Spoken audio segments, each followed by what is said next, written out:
Wani fasto a ƙasar Afirka ta Kudu mai suna Ibrahim Richmond ya karɓi addinin Musulunci wata uku da suka wuce, inda a halin yanzu yake gabatar da aikin hajji a ƙasar Saudi Arabia, baccin da sarkin ƙasar Salman ya gayyace shi domin ya gabatar da wannan aikin ibada.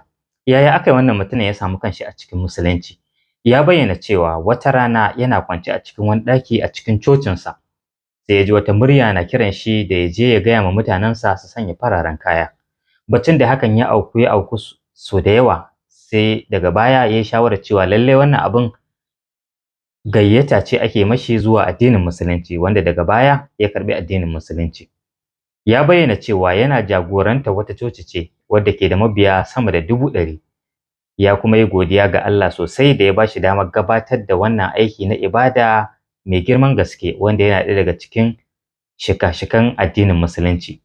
Mutane da yawa daga faɗin duniya sun yi ma Ibrahim murna kasancewa ya shiga addinin Musulunci, inda wasu da yawa suka aika mashi da saƙo na nuna soyayya da goyon baya da kuma nuna mashi cewa lallai matakin da ya ɗauka na shiga Musulunci mataki ne mai kyau, wanda kuma sun goyi bayan shi akan haka.